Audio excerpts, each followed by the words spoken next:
प्रभु यीशु मसीह के मधुर और मीठे नाम से आप सभी को जय मसीह की। आज परमेश्वर के वचन में आप सभी का स्वागत है। परमेश्वर पिता आज अपने वचनों के द्वारा आप सभी को बहुत आयत से आशीष को दे। पिता परमेश्वर आज अपने वचनों के द्वारा आपसे बोले और बातचीत करें। मरकुस 12वां अध्याय को हम अध्ययन कर रहे हैं और आज हम देखेंगे उसके 28 से लेकर के हम लोग उसके 34 तक देखेंगे। और यहाँ पर हम देख रहे हैं किस प्रकार से कैसर को कर देना चाहिए या नहीं चाहिए, इस प्रकार से सवाल जवाब यीशु मसीह से फरीसियों और हेरोदियों ने किया। दूसरा, हमने पुनरुत्थान के विषय यीशु मसीह से सवाल जवाब किया गया, वो सदूकियों ने किया। और तीसरा, यहाँ पर जब हम पढ़ेंगे तो ये यहूदी शास्त्रियों ने आकर के यीशु मसीह से सवाल किया और दो लोगों का जो उद्देश्य था वो यीशु मसीह को फंसाने का था, परंतु शास्त्री इस उद्देश्य से यीशु मसीह को ये सवाल नहीं पूछ रहे हैं। और यहाँ इसलिए बड़ी स्पष्टता से उसके 28 में लिखा है, शास्त्रियों में से एक ने आकर उन्हें विवाद करते सुना और यह जान करके उसने उन्हें अच्छी रीति से उत्तर दिया। उसने पूछा, सबसे मुख्य आज्ञा कौन सी है? और यहाँ यीशु मसीह से कह रहा है सबसे मुख्य आज्ञा कौन सी है। और ये शास्त्री इस सवाल को पूछने का उद्देश्य क्या था? मेरे प्रियो, जब व्यवस्था में पढ़ते तो 600 से भी ज्यादा कानून व्यवस्था है और अक्सर उनमें ये विवाद होता था कि सबसे मुख्य आज्ञा, सबसे महान आदेश कौन सा है। और ये जो 600 से भी अधिक कानून की जो व्यवस्था थी, इसका जो आधारशिला था वो 10 आज्ञा थी। और इसलिए उनके बीच में अक्सर ये विवाद होता था। ये उनके बीच में ये मुख्य विषय था कि सबसे मुख्य आदेश कौन है, सबसे महान आदेश क्या है। और इसलिए ये शास्त्री ये जान करके यीशु ने बहुत अच्छा उन सदूकियों को जवाब दिया। तो यीशु मसीह से आकर के वो पूछ रहा है कि सबसे मुख्य आज्ञा कौन सी है। यीशु ने उत्तर दिया, सब आज्ञाओं में से मुख्य ये है कि हे इज़राइल सुन, प्रभु हमारा परमेश्वर एक ही प्रभु है वो। और इसलिए यीशु मसीह कहता है कि हे इज़राइल सुन, प्रभु हमारा परमेश्वर एक ही प्रभु है। और इसलिए मेरे प्रियो, कई बार ऐसे लोग सवाल करते हैं कि हम केवल जीसस को मानते हैं, हम होली स्पिरिट को नहीं मानते। कुछ कहते हैं हम सिर्फ यहोवा को मानते हैं, हम यीशु को नहीं मानते। कुछ कहते हैं हम पवित्र आत्मा को सिर्फ मानते हैं, बाकी बात हम किसी को नहीं जानते। मेरे प्रियो, लेकिन आप जाने ये त्रिएक परमेश्वर है, ये एक है, त्रिएक परमेश्वर है। जैसे आपका शरीर एक है और उसमें देह भी है, प्राण भी है और आत्मा भी है, और तीनों के बगैर, तीनों में से एक हट जाए तो आपका वजूद नहीं रहेगा। अगर शरीर नहीं है तो प्राण और आत्मा का आप क्या करेंगे? अगर आत्मा नहीं है तो शरीर और प्राण का आप क्या करेंगे? मेरे प्रियो, अगर प्राण नहीं है तो शरीर और आत्मा का आप क्या करेंगे? इसी प्रकार से मेरे प्रियो, मैं आपको समझाने के लिए बता रही हूँ कि हमारा परमेश्वर एक ही है, परमेश्वर पिता, परमेश्वर पुत्र और परमेश्वर पवित्र आत्मा। और यीशु मसीह उनसे कह रहा है, सुन हे इज़राइल, हमारा प्रभु, हमारा परमेश्वर एक ही है। और कह रहा है, तू प्रभु अपने परमेश्वर से अपने सारे मन से, सारे प्राण से और अपनी सारी बुद्धि से और अपनी सारी शक्ति से प्रेम रख।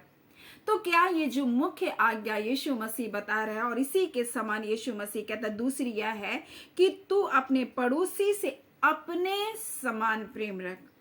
और इससे बड़ी और कोई आज्ञा नहीं है। और यीशु मसीह यहाँ पर वो 3 बातों का उल्लेख करता है। पहला, वो बता रहा है कि इज़राइल सुन, केवल हमारा परमेश्वर ही एकमात्र प्रभु है। दूसरा, तू अपने संपूर्णता के साथ, अपने पूरे मन के साथ, अपने पूरे जीवन से, अपने सारी बुद्धि के साथ, अपनी पूरी शक्ति के साथ परमेश्वर से प्रेम कर। और उसी रीति से यीशु मसीह कहता है दूसरी यह है कि तू अपने पड़ोसी से अपने समान तुम प्रेम रख। और यीशु कहता है बड़ी और इससे बड़ी और कोई आज्ञा नहीं है। यहाँ 3 बातों का उल्लेख किया गया। और यहाँ पर हमें ये बात को जानने की आवश्यकता है कि परमेश्वर किस बात को बताना चाहता है। परमेश्वर का यहाँ पर जो पूरे अस्तित्व से हमको प्रेम करने के बारे में बता रहा है। और यहाँ पर जो मुख्य बात है वो रिश्ता, मनुष्य का परमेश्वर के साथ रिश्ता और मनुष्य का के साथ मनुष्य का रिश्ता, इसके बारे में परमेश्वर का वचन हमें बता रहा है। और इसलिए यहाँ इसका आधार, इन रिश्तों का आधार क्या है? प्रेम है। हर बात में प्रेम है। और मेरे प्रियो, इसलिए हम चाहे जो भी कार्य करें, हम चाहे संसार में जैसे भी कार्य करें, हमारा उद्देश्य प्रेम होना चाहिए। और इसी बात को यीशु मसीह हमें बताना चाहता है। हमारे हर एक कार्य का उद्देश्य प्रेम होना चाहिए, चाहे हम एक घर के कार्य करने वाले क्यों ना हो। अगर हम सोचे ये मेरी जिम्मेदारी है, ये बस मेरा काम है और मुझको इसे करना है, तब तो हम चिड़चिड़े हो जाएंगे, तब तो हम परेशान हो जाएंगे। लेकिन जब हम ये सोचकर कार्य करेंगे कि नहीं, ये परमेश्वर ने ये परिवार दिया है, परमेश्वर ने ये बच्चे दिए हैं, परमेश्वर ने ये घर बार दिया है और हम इन कार्य के द्वारा परमेश्वर को प्रसन्न करने वाला जीवन को जी रहे हैं, तो निश्चय करके जब हमारे हर कार्य का उद्देश्य अगर प्रेम होगा तो हमारे रिश्ते भी मधुर हो जाएंगे। और इसलिए परमेश्वर का वचन हमें बताता है कि हम पूरे अस्तित्व के साथ परमेश्वर से प्रेम करें और उसी के समान जैसा हम अपने साथ प्रेम करते हैं वैसे हम दूसरों के साथ प्रेम करें। तो क्या हम कभी अपनी हानि देख सकते हैं? नहीं।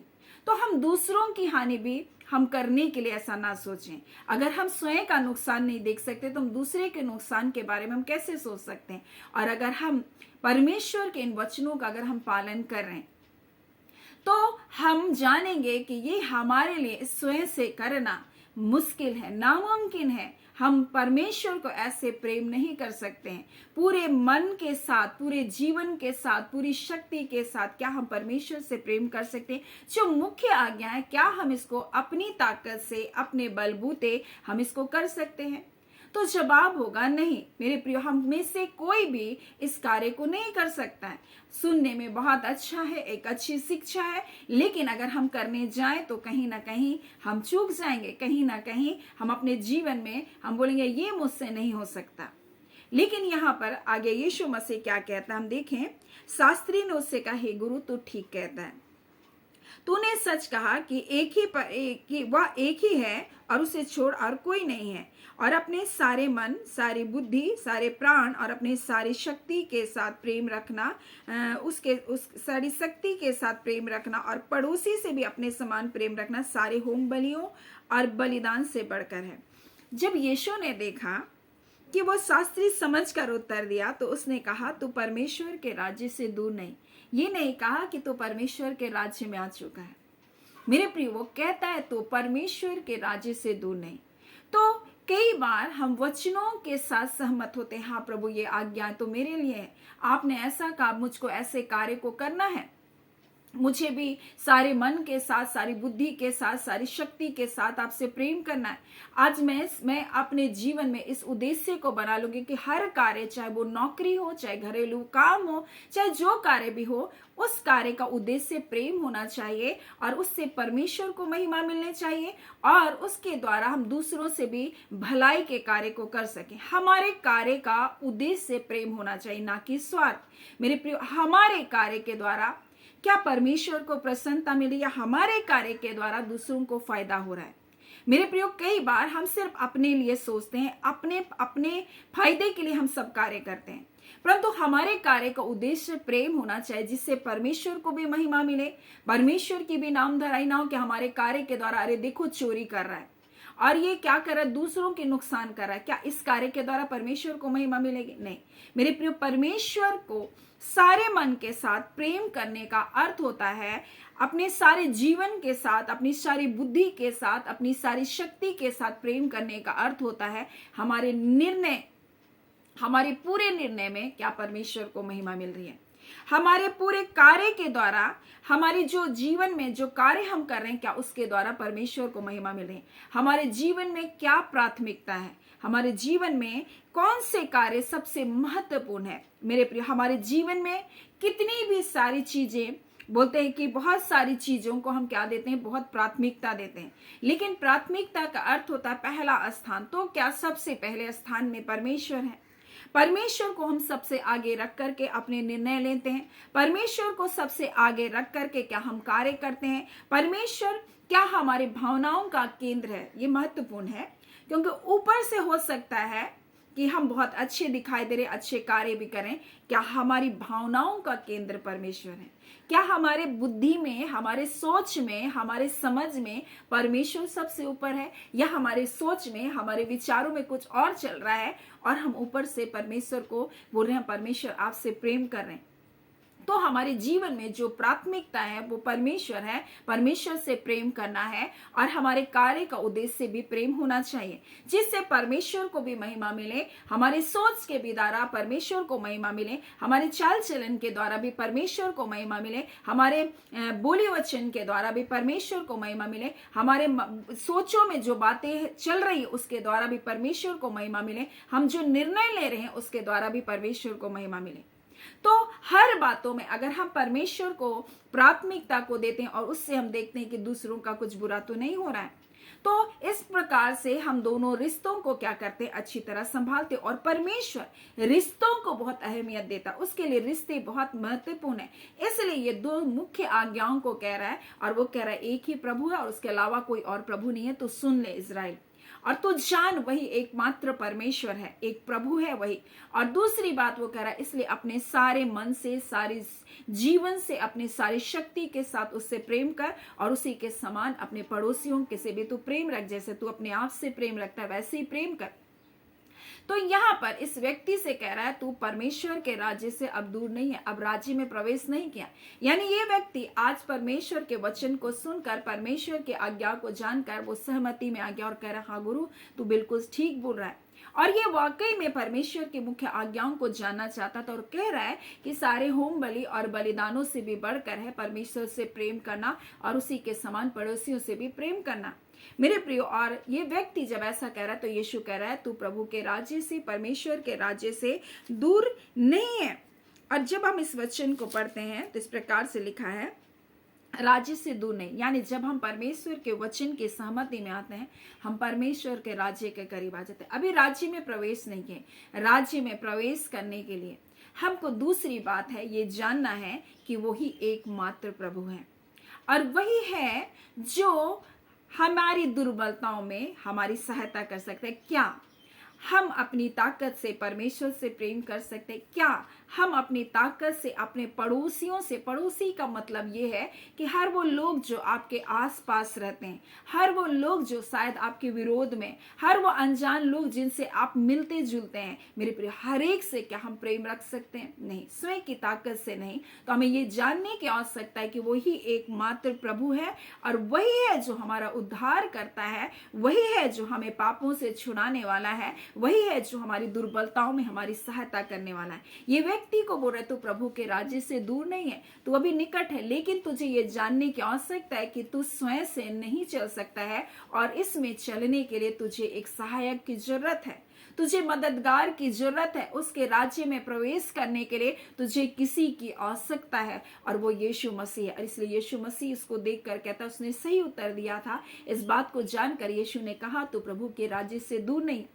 लेकिन जरा सोचें, क्या हम स्वयं की ताकत से प्रभु के राज्य में प्रवेश कर सकते हैं? बिल्कुल भी नहीं।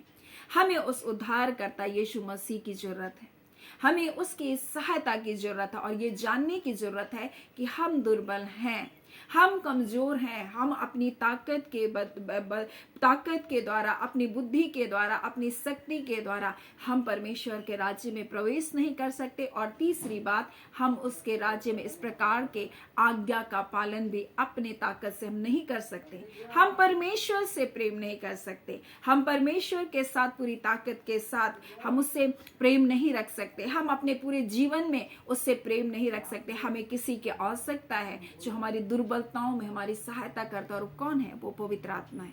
यानी हमें परमेश्वर के राज्य में प्रवेश करने के लिए हमें उद्धारकर्ता की जरूरत है। हम अपने दम पर परमेश्वर के राज्य में नहीं जा सकते, हमें पापों से छुटकारे की जरूरत है जो यीशु मसीह हमें देने के लिए आया। हमें जरूरत है उसके वचनों पर चलने के लिए, तो हमें जरूरत है पवित्र आत्मा के, जिसके बगैर हम उसके वचनों को, उसकी आज्ञाओं को, उन महान आदेश का हम पालन नहीं कर सकते। मेरे प्रियो, बिना पवित्र आत्मा हम किसी को माफ नहीं कर सकते, बिना पवित्र आत्मा के हम परमेश्वर के लोगों से भी प्रेम नहीं कर सकते। शत्रु से तो दूर की बात है, क्योंकि उसका आत्मा जो हमारे जीवन में आता है वो प्रेम को उंडेलता है। वही प्रेम हमें दूसरों को प्रेम करने के लिए, अपने शत्रुओं से भी प्रेम करने के लिए हमको विवश कर देता है।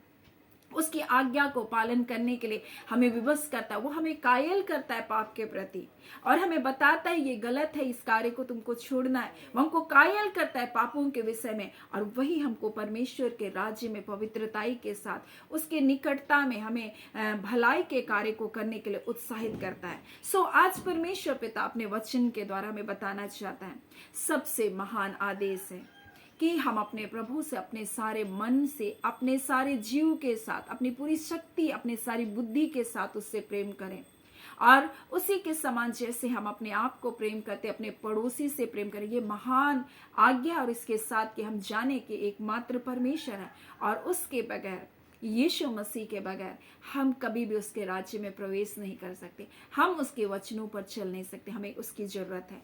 इसलिए कई बार हम सोचते हैं हम अपनी ताकत से सब कुछ कर लेंगे, लेकिन हमें जानने की आवश्यकता, हम स्वयं से ऐसा नहीं कर सकते। हमें जरूरत है परमेश्वर की, हमें जरूरत है पवित्र आत्मा की, जो हमें परमेश्वर के राज्य में हमें चलने के लिए हमारी सहायता करता है। इसलिए उसने शास्त्री से कहा, यहूदी शास्त्री से कहा, तू परमेश्वर के राज्य से, बोल रहा है ज्यादा दूर नहीं है, बोल रहा है इस प्रकार से कह रहा है, तो उसके निकट तो आ गया है, लेकिन अब तक तो उसमें क्या नहीं किया, प्रवेश नहीं किया है। आज अगर हम परमेश्वर के राज्य में प्रवेश करना चाहते तो सिर्फ वचन से सहमति में ना आए, परंतु हम सहायता मांगे कि प्रभु हमारी दुर्बलताओं में सहायता कर, मेरे पापों को क्षमा कर, और मुझे वचन के अनुसार चलने में मदद कर। प्रार्थना करें कि परमेश्वर मेरे जीवन में ऐसा कार्य करे। परमेश्वर इन वचनों के द्वारा आप सभी के जीवन को बहुत ऐसे आशीष को दे। आमीन। हम प्रार्थना करेंगे। धन्यवाद देते जीवते सच्चे सामर्थी पिता परमेश्वर, हम प्रभु यीशु के नाम से अब आपके पास आते हैं। आज के सुंदर दिन, सुंदर समय के लिए प्रभु आपका धन्यवाद देते हैं। खुदान परमेश्वर पिता, आज इस वचन को जो सुना गया प्रभु, हम इन वचनों के लिए प्रभु आपका धन्यवादी हैं पिता। हम धन्यवादी हैं खुदान परमेश्वर, सचमुच परमेश्वर एकमात्र परमेश्वर आप ही हैं प्रभु, और आपके जैसा दूसरा कोई नहीं है खुदान परमेश्वर। हाँ मेरे पिता परमेश्वर, आप ही हैं जो ना बदलने वाले बादशाह हैं प्रभु। हम आपके शुक्रगुजार हैं खुदान परमेश्वर के आपने पूरे महीने एक एक दिन अद्भुत भलाइयों से अपने लोगों को तृप्त किया, अद्भुत गवाहियों को आपने दिया प्रभु। आपने कितनों के पिता कैंसर को, कितनों के अल्सर को, कितने के लकवे के रोगी को खुदान परमेश्वर प्रभु से, हाँ पिता कितनों के भूमि विवाद को परमेश्वर, कितनों के कोर्ट केस के ऊपर प्रभु जी, हाँ खुदान परमेश्वर प्रभु जी, कितनी भलाइयों को प्रभु जी अपने लोगों के जीवन में किया। हाँ पिता किन के रिश्तों में प्रभु आपने हस्तक्षेप किया परमेश्वर, कितनों के जीवन में परमेश्वर बीमारियों से चंगा करके प्रभु जय दिया। हाँ पिता कितनों के परमेश्वर जीवन में परमेश्वर आर्थिक समस्याओं के ऊपर विजय को दिया। आपका धन्यवाद खुदा। अनगिनत भलाइयों को, अनगिनत चंगाइयों को, अनगिनत छुटकारे के कार्य को जो आपने किया पिता, हम इसके लिए आपके शुक्रगुजार हैं खुदान परमेश्वर, क्योंकि आपके लोगों ने मांगा और परमेश्वर पिता आपने उनकी प्रार्थनाओं को अनसुना नहीं किया। परमेश्वर आप दया किए, तरस खाए प्रभु जी, और अपनी भलाई को अपने लोगों के जीवन में आपने प्रकट किया प्रभु। आपका धन्यवाद खुदान परमेश्वर। हम इस घड़ी प्रार्थना करते हैं खुदान परमेश्वर पिता, निश्चय करके यहोवा आप भले हैं परमेश्वर, और आपकी करुणा सदा की है। आज जितने लोग आपके राज्य के करीब में है पिता, हाँ पिता आपके राज्य से दूर है प्रभु, आपके वचनों की सहमति में तो है प्रभु, आज तक आपके राज्य में प्रवेश नहीं किए, सो हे पिता उनकी दुर्बलताओं में आप उनकी सहायता करें, मदद करें, ताकि आपके स्वर्गीय राज्य में प्रवेश करें, और आपके राज्य में आपके वचनों के अनुसार चलने के लिए पवित्र आत्मा आप सहायता प्रदान करें। हम आपके सामर्थी हाथों में एक एक प्रियजनों को सौंपते हैं पिता, एक एक के जीवन को पिता अपनी भलाइयों से भरने के लिए प्रभु आपका धन्यवाद। अद्भुत छुटकारे के कार्य को परिवारों में करने के लिए धन्यवाद। दुष्टता के बंधनों को तोड़ देने के लिए प्रभु आपका धन्यवाद। अंधकार की शक्तियों को परमेश्वर उनके घरों से खदेड़ कर प्रभु निकालने के लिए प्रभु धन्यवाद। धन्यवाद खुदान परमेश्वर पिता, अपने लोगों को आपने स्पर्श किया है प्रभु। धन्यवाद पिता, उनके टूटे हुए दिलों को प्रभु आपने चंगा किया है, उनके पिता बेचैन मन में प्रभु जी अपनी शांति को दिया है। उनके पिता परमेश्वर प्रभु जी सोच और विचारों की गड़बड़ियों में परमेश्वर प्रभु जी अपने पिता परमेश्वर अपनी शांति को स्थापित किया। प्रभु आपका धन्यवाद, धन्यवाद पिता। छोटे छोटे बच्चों को आपने चंगाई को दिया। आप परमेश्वर अपने बच्चों को बुद्धि ज्ञान से प्रभु परिपूर्ण किए, बच्चों को एक मन एक चित्त किया, एकाग्रता को दिया। प्रभु आपका धन्यवाद पिता। बच्चों को सफलता को दिया परमेश्वर, बच्चों को जय को दिया, जवान बेटे बेटियों को जय को दिया। आपका धन्यवाद पिता। अपने उत्तम जॉब से प्रभु जी आपने ब्लेस किया। आपका धन्यवाद पिता परमेश्वर। विवाह के रिश्तों के लिए प्रभु जी आपने सहायता किया। प्रभु धन्यवाद खुदावन परमेश्वर। और ऐसे जितने परमेश्वर विषय के लिए प्रार्थना करें उनके जीवन के लिए भी प्रभु धन्यवाद, क्योंकि आप ऐसा ही करने जा रहे हैं। हाँ पिता, जिन जिन विषय को लेकर आज आपके समीपता में आए उनके विषय में प्रभु जी आप परमेश्वर अपने प्रत्युत्तर को दे रहे। प्रभु आपका धन्यवाद। आपने जय छुटकारे को दे दिया अपने बेटे यीशु के द्वारा। आपका धन्यवाद पिता। ना तो बल से ना शक्ति से परंतु पवित्र आत्मा आपके द्वारा ऐसा होने जा रहा है। प्रभु आपका धन्यवाद देते, धन्यवाद के साथ प्रार्थना में यीशु के नाम से मांगते हैं। दया सुने, अनुग्रह से ग्रहण कर लीजिएगा। आमीन। परमेश्वर पिता आप सभी को बहुत ऐसे आशीष को दे। आमीन।